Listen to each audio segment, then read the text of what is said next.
देखें, modulus of elasticity की types थी, तो अब इन टाइप्स को देख लेते हैं जल्दी जल्दी में, और उसके बाद फिर स्ट्रेस स्ट्रेन कर्व की तरफ चलते हैं। बहुत सिंपल है अब ये, क्योंकि मॉडुलस ऑफ इलास्टिसिटी डिटेल से हम देख चुके हैं क्या होता है। अब जरा देखें इसकी टाइप्स। फर्स्ट है यंग्स मॉडुलस। तो यंग्स मॉडुलस क्या होगा? That is tensile stress over tensile strain. बताया था ना मैंने आपको कि तीन किस्म के स्ट्रेस और स्ट्रेन होते हैं। टेंसाइल स्ट्रेस यानी जो लेंथ में चेंज करता है, इसी तरह वॉल्यूमेट्रिक स्ट्रेस जो वॉल्यूम को चेंज करता है, और फिर शियर स्ट्रेस जो शेप को चेंज करता है। तो इन्हीं के करस्पॉन्डिंग फिर तीन तीन स्ट्रेन भी होंगे। टेंसाइल स्ट्रेस के करस्पॉन्डिंग स्ट्रेन टेंसाइल स्ट्रेन होगा, वॉल्यूमेट्रिक स्ट्रेस के करस्पॉन्डिंग वॉल्यूमेट्रिक स्ट्रेन होगा, और शियर स्ट्रेस के करस्पॉन्डिंग शियर स्ट्रेन होगा। तो पहले देखें जरा यंग्स मॉडुलस। अब यंग्स मॉडुलस क्या है? ये ऐसा मॉडुलस ऑफ इलास्टिसिटी है कि जो टेंसाइल स्ट्रेस और टेंसाइल स्ट्रेन की रेशियो बताता है। So it is the ratio of tensile stress to tensile strain. अब स्ट्रेस तो हमेशा होता ही क्या है? फोर्स पर यूनिट एरिया। और टेंसाइल स्ट्रेन क्या होता है? स्ट्रेन होता है डेल्टा एल बाई एल। अगर इसको फर्दर सिंप्लीफाई करते हैं तो सिंपली आ जाता है F L divided by A into delta L. ये हो गया Young's modulus. Volumetric bulk modulus, it is the ratio of volumetric stress to volumetric strain.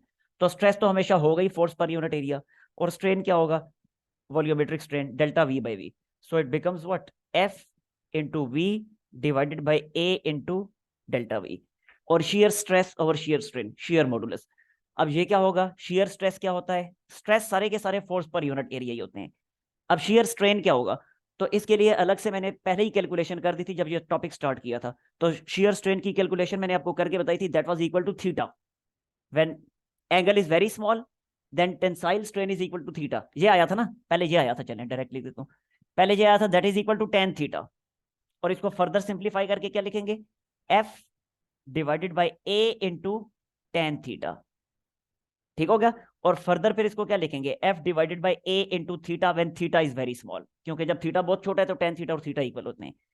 तो when theta is very small, तो जब थीटा बहुत छोटा हो तो उस वक्त ये फिर इस चीज के इक्वल होता है। That's it. ठीक हो गया? इसका लेने स्क्रीनशॉट जल्दी से। सपोज कर लें हमने एक डक्टाइल मीडियम लिया है। अच्छा, पहले ये दो डेफिनेशंस तो बता दूं। Ductile medium material, sorry, ductile materials क्या होते हैं और ब्रिटल मटेरियल्स क्या होते हैं, ये अपने पास सेव कर लीजिएगा। What are ductile materials? Ductile materials वो होते हैं, ऐसे मटेरियल्स होते हैं कि जिन पे जब स्ट्रेस अप्लाई किया जाता है तो इलास्टिक लिमिट आ जाने के बाद, एक लिमिट होती है, उस लिमिट को इलास्टिक लिमिट कहा जाता है। इलास्टिक लिमिट वो पॉइंट होता है कि जब तक स्ट्रेस अप्लाई करते जाएं, जैसे स्प्रिंग की, चलें एग्जांपल ले लेते हैं, एग्जांपल से समझाता हूं, बेहतर समझ आ जाएगी। स्प्रिंग लें, स्प्रिंग को थोड़ा सा स्ट्रेच करें, रिलीज करें, दोबारा ओरिजिनल फॉर्म में वापस चला जाएगा। थोड़ा और स्ट्रेच करके रिलीज करें, दोबारा ओरिजिनल फॉर्म में वापस चला जाएगा। थोड़ा और स्ट्रेच करके रिलीज करें, दोबारा ओरिजिनल फॉर्म में वापस जाएगा। लेकिन अब और थोड़ा सा स्ट्रेच करके रिलीज किया, अब स्प्रिंग ओरिजिनल फॉर्म में वापस नहीं जाएगा, क्योंकि स्प्रिंग सीधा होना शुरू हो गया। तो वो आखिरी पॉइंट, कि जिस पॉइंट के बाद स्प्रिंग दोबारा ओरिजिनल फॉर्म में जाने से इनकार कर दे, that point is called elastic limit. ठीक हो गया? तो डक्टाइल मटेरियल्स कौन से होते हैं? डक्टाइल मटेरियल्स ऐसे मटेरियल्स होते हैं कि जिनमें जिनमें इलास्टिसिटी वाला रीजन, जिनमें इलास्टिक लिमिट आने के बाद अगर फर्दर स्ट्रेच किया जाए तो उनमें परमानेंट डिफॉर्मेशन प्रोड्यूस होनी शुरू हो जाए। समझ आ गई बात की? इधर मैं लिख देता हूं कि materials materials which have permanent deformation, materials which have permanent deformation by applying stress after elastic limit, after elastic limit, कि इलास्टिक लिमिट आ जाने के बाद जब फर्दर स्ट्रेस उन पे अप्लाई किया जाए तो उनमें परमानेंट डिफॉर्मेशन प्रोड्यूस होनी शुरू हो जाती है। इसकी बहुत सारी एग्जांपल्स हैं इन मटेरियल्स की। फॉर एग्जांपल, इनमें आयरन आ जाता है, आयरन है, स्टील है, कॉपर है, और भी बहुत सारे इस तरह के मटेरियल्स है, यानी metals. Simple is that. Metals जो हैं मेटल्स जो हैं वो डक्टाइल मटेरियल्स होते हैं, क्योंकि उनमें परमानेंट डिफॉर्मेशन प्रोड्यूस होती है इलास्टिक लिमिट के बाद। ठीक हो गया? तो ये मटेरियल्स जो है, इस तरह के मटेरियल्स, उनको डक्टाइल मटेरियल्स कहा जाता है। इनके ऑपोजिट एक और टाइप है मटेरियल्स की, उनको कहा जाता है ब्रिटल मटेरियल्स। Brittle materials. अब ये ब्रिटल मटेरियल्स कौन से होते हैं? ब्रिटल मटेरियल्स ऐसे मटेरियल्स होते हैं कि जिनमें इलास्टिक लिमिट के बाद परमानेंट डिफॉर्मेशन प्रोड्यूस नहीं होती, बल्कि वो मटेरियल्स फ्रैक्चर होना शुरू हो जाते हैं, टूटना शुरू हो जाते हैं। ठीक हो गया? तो देख लें, materials materials which do not form, which do not deform permanently, which do not deform permanently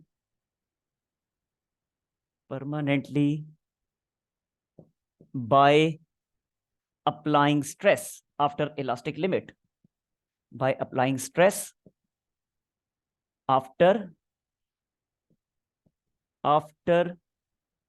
elastic limit। तो इलास्टिक लिमिट के बाद उनमें कोई परमानेंट डिफॉर्मेशन नहीं आती, यानी प्लास्टिसिटी नहीं आती। परमानेंट डिफॉर्मेशन को प्लास्टिसिटी कहते हैं, ये पहले हम डिस्कस कर चुके हैं। ठीक है, temporary deformation elasticity, permanent deformation plasticity. तो इनमें प्लास्टिसिटी नहीं आती, इनमें परमानेंट डिफॉर्मेशन नहीं आती। इस तरह के जो मटेरियल्स होते हैं उनको ब्रिटल मटेरियल्स कहा जाता है। तो जब इनमें प्लास्टिसिटी नहीं आती तो क्या होता है? इनमें प्लास्टिसिटी ना आने का मतलब है कि इलास्टिक लिमिट के बाद डायरेक्ट फ्रैक्चर पॉइंट आ जाते हैं। ठीक है, तो there is direct fracture point after elastic limit, there is direct fracture point after elastic limit, after elastic limit के इलास्टिक लिमिट के बाद डायरेक्ट ही इनमें फ्रैक्चर पॉइंट आ जाता है। अब इनकी एग्जांपल देख लें, सिंपल एक एग्जांपल दे देता हूं। For example glass. अब ग्लास में कोई परमानेंट डिफॉर्मेशन प्रोड्यूस नहीं होती, ग्लास में परमानेंट डिफॉर्मेशन प्रोड्यूस नहीं होती। ग्लास वो शीशे का ग्लास, मतलब ग्लास से मुराद शीशा। ठीक है, तो उसमें कोई परमानेंट डिफॉर्मेशन प्रोड्यूस नहीं होती। अब ये जो पानी पीने वाला ग्लास जिसको हम कहते हैं, वो जो शीशे का बना होता है, वो जो इसी तरह का ब्रिटल मटेरियल है। जबकि दूसरी तरफ स्टील का जो बना हुआ ग्लास है वो डक्टाइल मटेरियल है। एक्सपेरिमेंट करके देख लें, दोनों को बारी बारी छोड़ दें, जमीन पे गिरा दें, क्या होगा?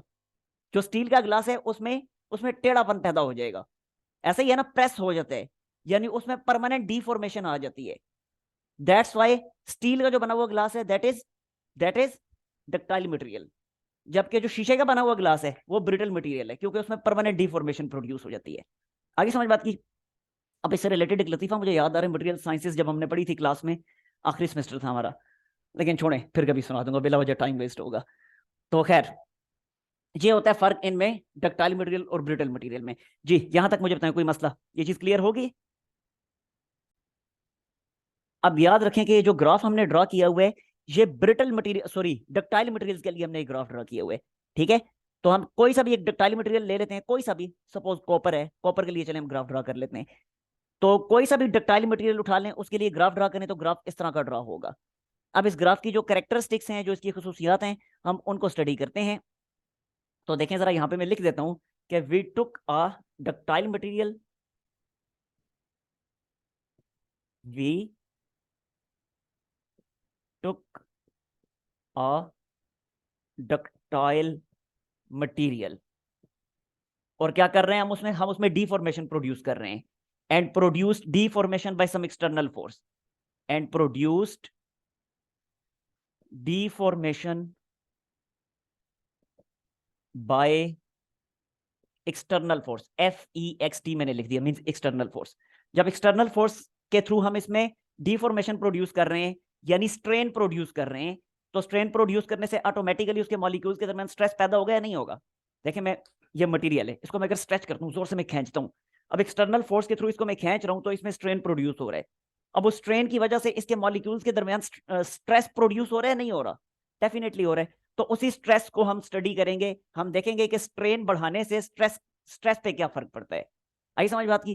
तो यही चीज मैं यहां पे लिख देता हूं कि प्रोड्यूस डिफॉर्मेशन यानी प्रोड्यूस्ड स्ट्रेन। ठीक है, डिफॉर्मेशन इधर ब्रैकेट में लिख देता हूं, strain, produced strain bye external force, and, और स्टडी करेंगे, and study stress produced in it, उसमें प्रोड्यूस होने वाला स्ट्रेस जो है वो उसको हम स्टडी आउट करेंगे। ठीक होगा। अच्छा आप जरा देखें, सबसे पहले देखें पॉइंट ए। अब इन डिफरेंट पॉइंट्स को हम स्टडी करते हैं। पॉइंट ए, अब ये पॉइंट ए जो है, इस पॉइंट का नाम होता है proportional limit. This point is called this is called proportional limit. ठीक हो गया। होता क्या ये प्रोपोर्शनल लिमिट? प्रोपोर्शनल लिमिट अभी इंशाल्लाह आपको क्लियर हो जाता है ग्राफ बनता कैसे है। देखें प्रोपोर्शनल लिमिट कौन सा पॉइंट है? हमने देख लिया अभी तक कि जब भी किसी मटेरियल को हम स्ट्रेच करना शुरू करते हैं तो उसमें स्ट्रेन प्रोड्यूस करवाते हैं, तो उसके करस्पॉन्डिंग स्ट्रेस भी प्रोड्यूस होता है। और according to Hooke's law stress जो प्रोड्यूस होता है वो स्ट्रेन के डायरेक्टली प्रोपोर्शनल होगा। तो एक हद तक तो जो ऐसा ही होगा कि स्ट्रेस स्ट्रेन के डायरेक्टली प्रोपोर्शनल रहेगा, एक हद तक स्ट्रेस स्ट्रेन के डायरेक्टली प्रोपोर्शनल रहेगा। लेकिन एक हद के बाद स्ट्रेस स्ट्रेन के डायरेक्टली प्रोपोर्शनल नहीं रहेगा। तो जिस पॉइंट के बाद स्ट्रेस स्ट्रेन के डायरेक्टली प्रोपोर्शनल ना रहे उस पॉइंट को कहा जाता है प्रोपोर्शनल लिमिट। उस पॉइंट तक ग्राफ स्ट्रेट लाइन रहता है, क्योंकि हुक्स लॉ पॉइंट ए तक जो है वो हुक्स लॉ वैलिड है। तो हुक्स लॉ जब वैलिड होता है तो हम देख चुके हैं डिटेल से कि जब हुक्स लॉ वैलिड होता है तो ग्राफ स्ट्रेट लाइन बनते हैं, हुक्स लॉ वैलिड ना रहे तो ग्राफ स्ट्रेट लाइन नहीं बनता। ठीक हो गया। तो एक हद तक यानी पॉइंट ए तक तो हुक्स लॉ वैलिड रहते हैं, लिहाजा ग्राफ स्ट्रेट लाइन बनते हैं। तो जिस पॉइंट तक हुक्स लॉ वैलिड रहता है उस पॉइंट पे जो हमें स्ट्रेस मिलता है, स्ट्रेस की उस वैल्यू को कहा जाता है प्रोपोर्शनल लिमिट। आई समझ बात की? तो कैसे डिफाइन करेंगे प्रोपोर्शनल लिमिट को? It is value of stress, it is value of stress corresponding to which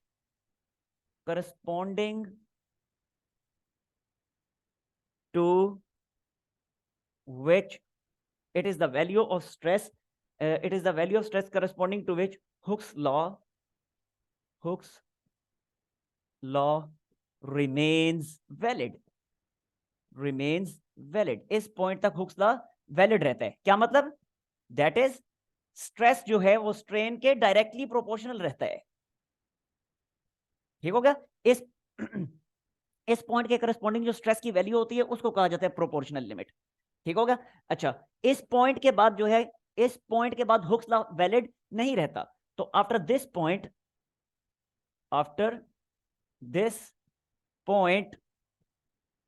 hooks law is not valid. इस पॉइंट के बाद हुक्स लॉ वैलिड नहीं रहता। यानी इसके बाद जब फर्दर हम स्ट्रेन को थोड़ा सा आगे मजीद बढ़ाते हैं तो अब जो है वो स्ट्रेस स्ट्रेन के डायरेक्टली प्रोपोर्शनल नहीं रहता, लिहाजा ग्राफ जो है वो कर्व्ड बनना शुरू हो जाता है। तो इस पॉइंट के बाद हमें कर्व्ड ग्राफ मिलना शुरू हो जाएगा। समझ आ गई ना बात की? तो इस पॉइंट को प्रोपोर्शनल लिमिट कहा जाता है। यस, यहां तक कोई मसला? हाँ जी, नो सर। ओके। तो आगे फर्दर ये भी मैं लिख देता हूं कि इस पॉइंट के बाद जो है, इस पॉइंट के बाद अगर ये इक्वेशन वैलिड नहीं रहती तो फिर कौन सी इक्वेशन बनेगी? तो लिख देते हैं आफ्टर दिस पॉइंट,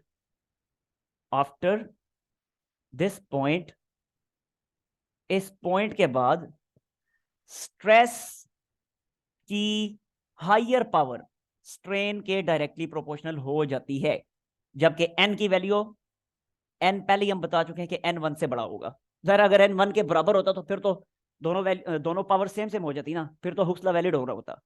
तो असल में इस पॉइंट के बाद, इस स्पेसिफिक पॉइंट ए के बाद जो है स्ट्रेस की पावर जो है वो ग्रेटर हो जाती है स्ट्रेन से।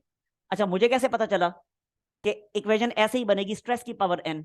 ऐसे क्यों नहीं होगा कि स्ट्रेस ऐसे ही रहे और स्ट्रेन की पावर एन बन जाए? तो बिल्कुल क्लियर है, आगे जो कर्व बननी शुरू होगी पॉइंट ए के बाद, वो कर्व किसकी तरफ बेंड कर रही है? स्ट्रेस की तरफ बेंड कर रही है। ये पहले मैं आप लोगों को समझा चुका हूं। तो क्योंकि आगे ये कर्व स्ट्रेस की तरफ बेंड कर रही है तो इसलिए पावर किसकी हायर हुई? स्ट्रेस की हायर पावर हुई।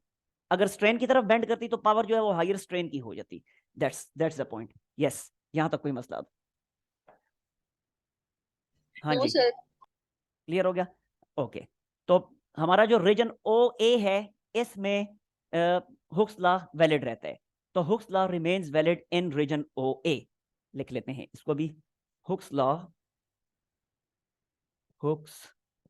Law is valid in region O A, O से ए तक के रीजन में।